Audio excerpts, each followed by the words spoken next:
भाई सच सच बताना, क्या तुम्हारा दिमाग भी 24 घंटे चलता रहता है? कभी चुप ही नहीं होता। तुम करना तो बहुत कुछ चाहते हो, पर समझ नहीं आता कि शुरू कहाँ से करूं।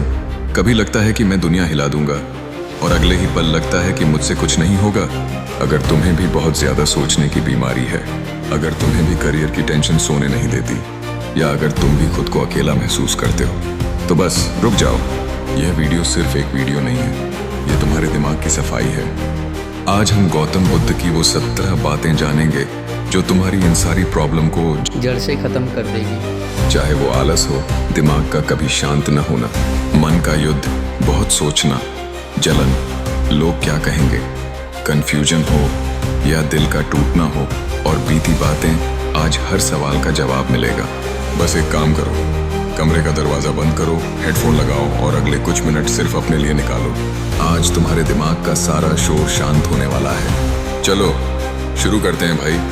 क्या तुम्हारे साथ ऐसा होता है कि तुम बिस्तर पर लेटे हो, शरीर थका हुआ है, लेकिन दिमाग में एक मशीन चल रही है? तुम छोटी छोटी बातों को पकड़ लेते हो कि उसने मुझे ऐसा क्यों देखा, या अगर कल मेरा काम नहीं बना तो क्या होगा, कि मैं लाइफ में कुछ कर भी पाऊंगा या नहीं। तुम्हें पता है कि सोचने से कुछ नहीं होगा, लेकिन ये रुकता ही नहीं। ऐसा लगता है जैसे तुम्हारे दिमाग में हजारों आवाजें एक साथ चिल्ला रही हैं। नतीजा ये होता है कि तुम चिड़चिड़े हो जाते हो, सिर भारी रहता है और तुम कोई भी फैसला नहीं ले पाते। गौतम बुद्ध ने इसे बहुत प्यार से समझाया है। उन्होंने कहा कि मान लो तुम एक तालाब के किनारे बैठे हो, किसी ने उसमें पत्थर मार दिया और पानी गंदा हो गया क्योंकि नीचे की मिट्टी ऊपर आ गई। अब अगर तुम पानी को साफ करने के लिए हाथ से पानी को दबाओगे या हिलाओगे तो क्या वो साफ होगा? जवाब है नहीं, वो और गंदा हो जाएगा। पानी को साफ करने का सिर्फ एक तरीका है, उसे कुछ मत करो, बस किनारे बैठ जाओ और इंतजार करो। मिट्टी अपने आप नीचे बैठ जाएगी और पानी कांच जैसा साफ हो जाएगा। तो अब जब भी दिमाग में तूफान आए तो उसे रोकने की लड़ाई मत लड़ो। बस ये 2 काम करो।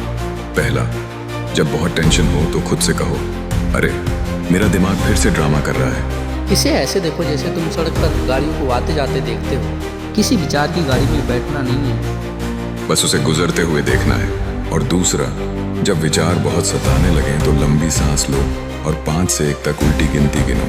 5, 4, 3, 2, 1, और फिर अपने आसपास की किसी भी चीज को ध्यान से देखो। यह तुम्हारे दिमाग को फ्यूचर की चिंता से खींचकर अभी में ले आएगा। अब दूसरी बात करते हैं, जो है जलन और तुलना करना। तुम अपना फोन खोलते हो, देखते हो कि तुम्हारा कोई दोस्त विदेश घूम रहा है, किसी ने नई गाड़ी ली है, या कोई तुमसे बाद में आया और तुमसे आगे निकल गया। तुम्हारे सीने में एक अजीब सी जलन होती है। तुम्हें लगता है कि यार मेरी किस्मत ही खराब है, मैं ही पीछे रह गया। इस पर बुद्ध ने एक बार एक फूल का उदाहरण दिया था। सोचो, अगर गुलाब का फूल परेशान हो जाए कि मैं कमल जैसा क्यों नहीं हूँ, मेरे पास इतने बड़े पत्ते क्यों नहीं है, तो क्या गुलाब कभी अपनी खुशबू फैला पाएगा?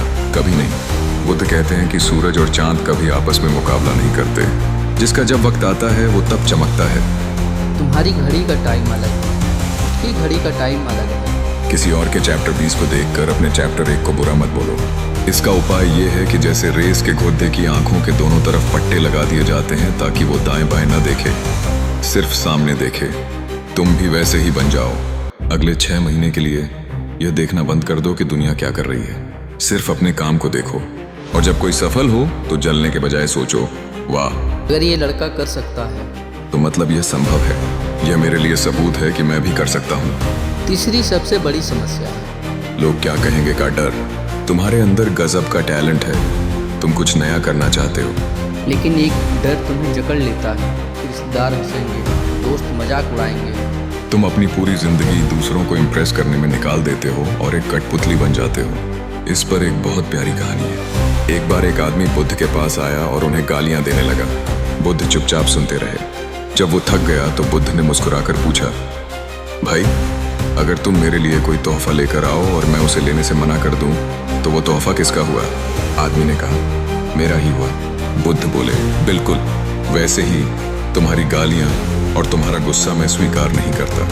यह अब भी तुम्हारे पास ही है। सीख यही है कि लोग तुम्हें तब तक दुखी नहीं कर सकते जब तक तुम उनकी बातों को स्वीकार न कर लो। और सच बताऊं, लोगों के पास तुम्हारे बारे में सोचने का टाइम नहीं है। अगर तुम फेल भी हो गए तो वो 2 दिन बात करेंगे, तीसरे दिन अपनी दाल रोटी में लग जाएंगे। लोगों के 2 दिन के मजाक के लिए तुम अपनी पूरी जिंदगी बर्बाद मत करो। और याद रखना, गालियां हमेशा वो देते हैं जो दर्शक बनकर बैठे हैं। खिलाड़ी कभी दूसरे खिलाड़ी को गाली नहीं देता। चौथी बात, पुरानी बातों का पछतावा। काश मैंने वो गलती न की होती, मैंने उसे धोखा क्यों दिया।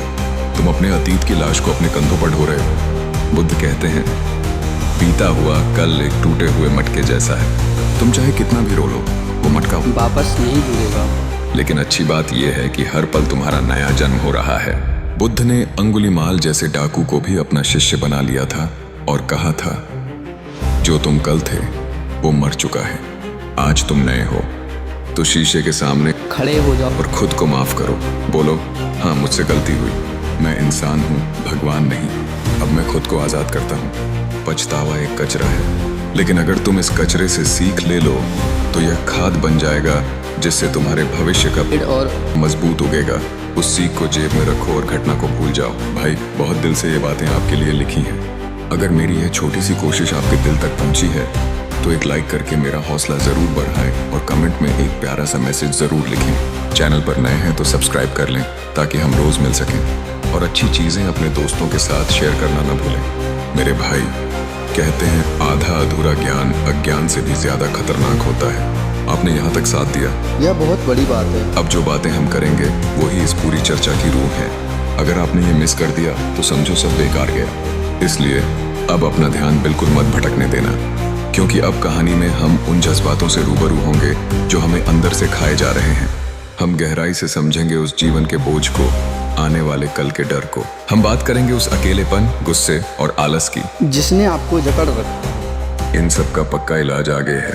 तो चलो अब आगे की स्टोरी पर ध्यान लगाते हैं। 5वीं समस्या, आने वाले कल का डर, तुम्हारा दर्द। तुम्हारे दिमाग में हमेशा एक अगर मगर चलता रहता है।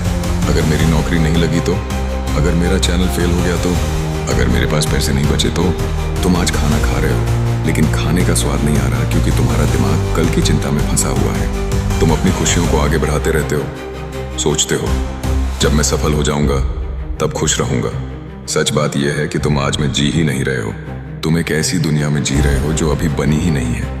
यह डर तुम्हें जकड़ लेता है और इस चक्कर में तुम आज भी कुछ नहीं कर पाते।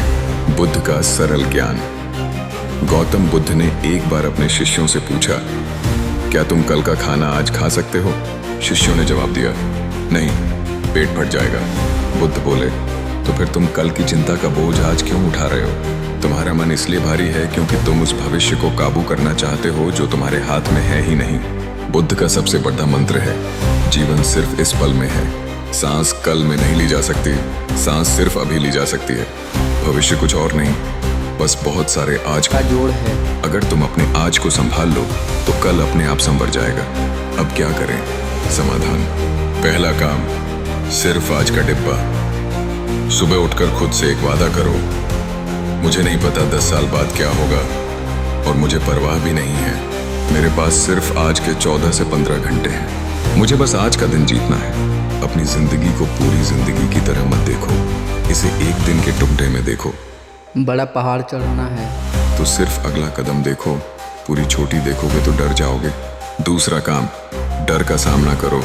जब दिमाग डराए कि सब बर्बाद हो जाएगा तो खुद से पूछो, ज्यादा से ज्यादा बुरा क्या होगा? मान लो तुम फेल हो गए तो क्या तुम मर जाओगे? नहीं, तुम फिर खड़े हो जाओगे। जब तुम अपने डर की आंखों में आंख डालकर देखते हो तो वो अपने आप छोटा हो जाता है। 6ठी समस्या, अकेलापन। तुम्हारा दर्द। तुम्हें लगता है कि इस पूरी दुनिया की भीड़ में तुम अकेले खड़े हो। कोई मुझे समझता नहीं। जब मुझे जरूरत होती है कोई साथ नहीं होता, सब मतलब के साथ ही हैं। तुम अंदर से खाली महसूस करते हो। तुम्हें लगता है कि काश कोई आए, सिर पर हाथ रखे और कहे, चिंता मत कर, मैं हूं ना। ये खालीपन तुम्हें कमजोर बनाता है। तुम गलत लोगों से जुड़ जाते हो सिर्फ इसीलिए ताकि अकेले न रहना पड़े।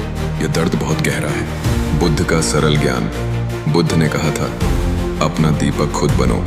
बुद्ध कहते हैं, अकेलापन एक गरीबी है जहां तुम रोते हो कि कोई और नहीं है, लेकिन एकांत, खुद के साथ वक्त बिताना एक अमीरी है जहां तुम खुश हो कि तुम खुद के साथ हो। याद रखना, एक शेर हमेशा अकेला चलता है, झुंड में तो भेड़ें चलती हैं। अगर तुम उस रास्ते पर चल रहे हो जहां कोई और नहीं है तो इसका मतलब ये नहीं कि तुम खो गए हो। इसका मतलब है कि तुम सबसे आगे चल रहे हो, तुम हीरो हो, तुम एक नया रास्ता बना रहे हो। अब क्या करें? समाधान। पहला काम, खुद के सबसे अच्छे दोस्त बनो। जब बुरा लगे तो किसी और को कॉल करने के बजाय खुद से बात करो। एक डायरी लो और उसमें अपने दिल की बात लिखो। खुद को वो सलाह दो जो तुम अपने छोटे भाई को देते। तुम्हें किसी सहारे की जरूरत नहीं है, तुम खुद में एक पूरी फौज हो। दूसरा काम, भीख मांगना बंद करो।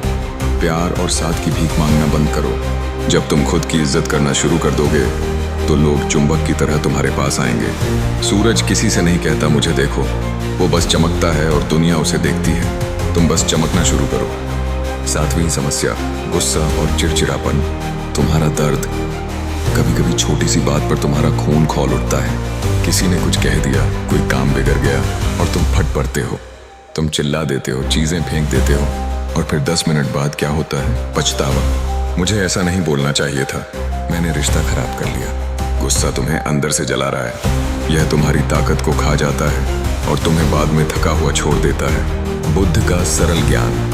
बुद्ध का बहुत प्रसिद्ध उदाहरण है। गुस्सा उस जलते हुए कोयले को हाथ में उठाने जैसा है जिसे तुम दूसरे पर फेंकना चाहते हो, लेकिन याद रखो, दूसरे पर गिरने से पहले वो तुम्हारा ही हाथ जलाता है। जब तुम किसी पर गुस्सा करते हो तो तुम उसे सजा नहीं दे रहे, तुम खुद को सजा दे रहे हो। तुमने अपनी शांति खराब की, अपना ब्लड प्रेशर बढ़ाया, अपना मूड खराब किया। सामने वाला तो शायद मजे में है, तो नुकसान किसका हुआ? अब क्या करें? समाधान। पहला काम, चुप रहने का हथियार। जब गुस्सा आए तो कसम खा लो कि अगले 5 मिनट तक मुंह से एक शब्द नहीं निकालना है। जगह छोड़ दो, बाहर चले जाओ, पानी पी लो। गुस्से को शब्दों में मत बदलो, क्योंकि बोले हुए शब्द वापस नहीं लिए जा सकते। दूसरा काम, दूसरों को समझना। सोचो, सामने वाला अगर गलत कर रहा है तो शायद वो खुद परेशान है या दिमागी रूप से बीमार है। एक पागल इंसान पर गुस्सा नहीं आता, दया आती है। लोगों को बीमार समझो, दुश्मन नहीं। 8वीं समस्या, आलस और बहाने बनाना तुम्हारा दर्द। तुम्हें पता है कि तुम्हें वीडियो बनानी है, तुम्हें पता है कि तुम्हें पढ़ाई या कोई काम करना है, लेकिन तुम बिस्तर पर पड़े हो, फोन चला रहे हो। बस 5 मिनट और वो 5 मिनट 5 घंटे बन जाते हैं। दिन खत्म हो जाता है और रात को बहुत अफसोस होता है, आज का दिन भी बर्बाद कर दिया। यह आलस शरीर का नहीं है, यह मन का है। तुम काम के डर से भाग रहे हो। बुद्ध का सरल ज्ञान। बुद्ध कहते हैं, तुम्हारी सबसे बड़ी गलतफहमी यह है कि तुम्हें लगता है कि तुम्हारे पास बहुत वक्त है। हम जीते ऐसे हैं जैसे हम कभी मरेंगे ही नहीं। बुद्ध अपने शिष्यों को रोज मौत को याद करने के लिए कहते थे। वो कहते थे, याद रखो, ये सांस जो अंदर गई है जरूरी नहीं कि बाहर आए। मौत तुम्हारे कंधे पर बैठी है। अगर तुम्हें पता चले कि तुम्हारे पास जिंदा रहने के लिए सिर्फ 1 हफ्ता है तो क्या तुम रजाई में पड़े रहोगे? नहीं ना, तुम पागलों की तरह काम करोगे। आलस इसलिए है क्योंकि तुम्हें लगता है कल तो है ना। अब क्या करें? समाधान। पहला काम, 5 मिनट का जादुई नियम। जब काम करने का मन न करे तो खुद से झूठ बोलो, मैं सिर्फ 5 मिनट काम करूंगा फिर छोड़ दूंगा। सबसे मुश्किल काम होता है शुरू करना। एक बार तुम 5 मिनट कर लोगे तो तुम्हारा फ्लो बन जाएगा और तुम रुकोगे नहीं। दूसरा काम, दर्द को चुनो। जीवन में 2 दर्द होते हैं। पहला, नियम और मेहनत का दर्द जो अभी होता है। दूसरा, पछतावे का दर्द जो जिंदगी भर होता है। चुन लो तुम्हें कौन सा दर्द चाहिए। मेहनत का दर्द मीठा है, पछतावे का दर्द कड़वा है। दोस्तों, यहाँ तक मेरा साथ देने के लिए और मेरी बातों को सुनने के लिए आपका दिल से धन्यवाद।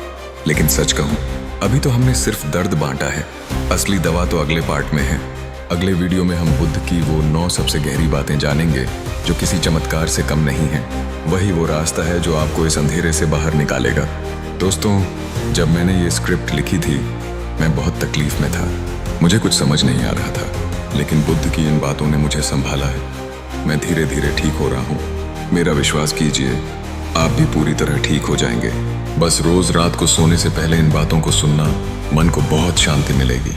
अगर आपको लगता है कि मेरा और आपका दर्द एक जैसा है और आप चाहते हैं कि हम साथ मिलकर ठीक हों, तो अपने इस भाई का हाथ थामने के लिए सब्सक्राइब जरूर कर लेना और अपना प्यार लाइक के जरिए देना। और हाँ, एक छोटी सी रिक्वेस्ट है, कमेंट में जरूर बताना कि क्या आपको भी ऐसी ही शांति की तलाश है, ताकि मैं अगला पार्ट और भी दिल से बना सकूं। जाते जाते अगले पार्ट की एक झलक बुद्ध के इस संदेश के साथ घना अंधेरा है तो क्या, सवेरा जरूर आएगा। बुद्ध की वो 9 बातें हर दर्द मिटाएगा। बस खुद पर भरोसा रखना और मन को शांत रखना। अगला कदम तुम्हें हमेशा के लिए सुकून दिलाएगा। नमो बुद्धाय।